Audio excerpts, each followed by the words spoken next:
Hi everyone, this is Acharya Pukhraj Khanna from Pinnacle vastu Lucknow. आज हम बात करेंगे अपने घर की ईस्ट यानी कि पूर्व दिशा की। कैसे जाने कि हमारे घर की ईस्ट यानी कि पूर्व दिशा बैलेंस्ड है या इम्बैलेंस्ड, यहाँ कोई समस्या है जिस समस्या से हमारे अपने जीवन में कोई ना कोई समस्या उत्पन्न हो रही है। शुरुआत करते हैं ईस्ट की। जो घर का ईस्ट डायरेक्शन होता है वो रिप्रेजेंट करता है घर के मुखिया को, यानी कि हेड ऑफ द फैमिली। अगर आपको ऐसा लगता है कि आपके जो घर के मुखिया हैं, जिनका आधिपत्य है, वो मेल मेंबर जिनका उस घर में आधिपत्य है, उनके साथ कोई ना कोई समस्या जुड़ी ही रहती है, हमेशा लगी रहती है। चाहे वो हेल्थ के फॉर्म पे हो, चाहे वो मेंटल फॉर्म में हो, वो किसी ना किसी दिक्कत से जूझते रहते हैं। तो आपको अपने घर का ईज जरूर से देखना चाहिए। अगर आप चाहते हैं कि जो घर का मेल हेड है उसकी लाइफ में स्टेबिलिटी रहे, उसकी लाइफ अच्छी रहे, तो अपने घर के ईस्ट को अच्छा रखना बहुत ज्यादा जरूरी है। इसी के साथ साथ हमारी लाइफ में दो बहुत इंपॉर्टेंट कंपोनेंट्स हैं, पंचुअलिटी एंड डिसिप्लिन। ये घर की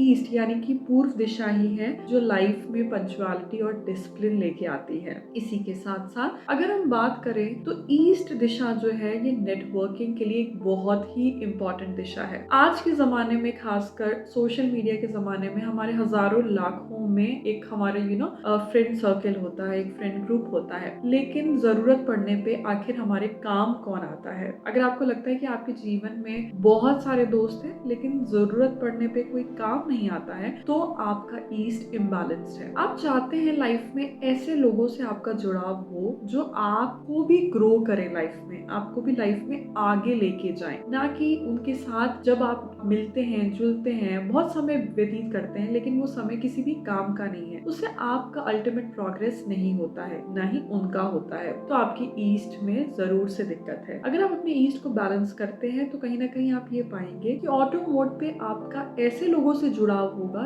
जो आपको आपकी लाइफ में बहुत आगे की तरफ लेके जाएंगे। इसी के साथ साथ अगर हम बात करते हैं ईस्ट दिशा की, तो ईस्ट जो है ये मैरिज के लिए भी बहुत इंपॉर्टेंट दिशा है। मैरिज के लिए हमें उन लोगों से जुड़ना होता है, जैसे कि हमारे मान लीजिए फैमिली रिलेटिव, दूर के रिश्तेदार हैं, उनसे एक सही जुड़ाव बने। या अगर हम आजकल कोई मैट्रिमोनियल साइट की भी बात करते हैं तो ऐसे जगहों पे कनेक्शन हमारा बने जहाँ पे मैरिज एक्चुअली में टर्न अप होने की पॉसिबिलिटी हो। कई बार आपने देखा होगा लोग बहुत से लोगों से मिल रहे हैं, जुल रहे हैं मैरिज के लिए, बहुत से कहीं ना कहीं लोगों से बातें हो रही है, लेकिन वो कनेक्शन जो है वो फ्रूटफुल नहीं हो पा रहे हैं। कुछ लोगों के साथ तो ये भी समस्या है कि उनको कनेक्शन कोई ऐसा मिल ही नहीं रहा है, लोग आगे से रिश्ता लेके आते ही नहीं है। इसके लिए भी हमारे घर का जो ईस्ट दिशा होती है वो जिम्मेदार होती है। अगर हम बात करते हैं ऑफिस के संदर्भ में, तो आपके ऑफिस का जो स्टाफ ईस्ट डायरेक्शन में बैठता है उसकी मैनेजरियल स्किल्स बहुत अच्छी हो जाती हैं। अच्छी मैनेजरियल स्किल्स के लिए भी ईस्ट दिशा की बहुत जरूरत है। खाली ऑफिस में नहीं, घर में भी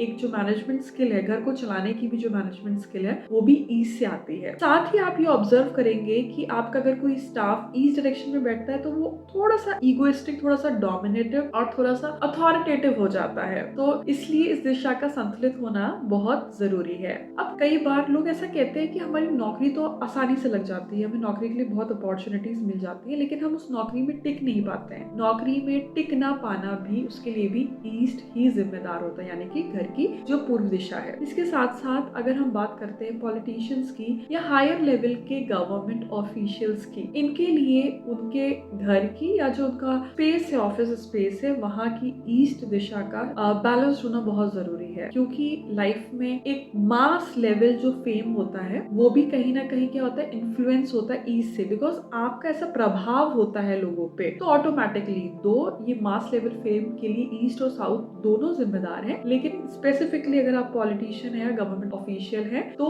एक ब्रॉड रिकॉग्निशन के लिए, सही अलाइनमेंट के लिए ईस्ट दिशा का सही होना बहुत जरूरी है। अब एक छोटी सी टिप, भले ही अगर आप ये जानना चाहते हैं कि ईस्ट दिशा इम्बैलेंस कैसे होती है, तो एक छोटा सा तरीका है। अगर आपने देखा कि आपके ईस्ट पूर्व दिशा में वॉशरूम है, स्पेसिफिकली जो टॉयलेट है उसकी सीट आ रही है, तो ये कहीं ना कहीं आपकी ईस्ट दिशा को डिस्टर्ब कर रहा है। पहले तो आप उसको ट्रीट करें और उसके साथ साथ एक छोटा सा उपाय कि आपको अपने घर की ईस्ट डायरेक्शन में एक उगते हुए सूरज, राइजिंग सन की फोटो लगानी है। इसके साथ साथ आप ब्रास के या कॉपर के सन को भी वहां पे हैंग कर सकते हैं 7 फीट पे। तो अपनी घर की ईस्ट दिशा को बैलेंस करें और ये जो मैंने समस्याएं बताई, इनसे आपको धीरे धीरे रिलीफ मिलना जरूर शुरू होगा।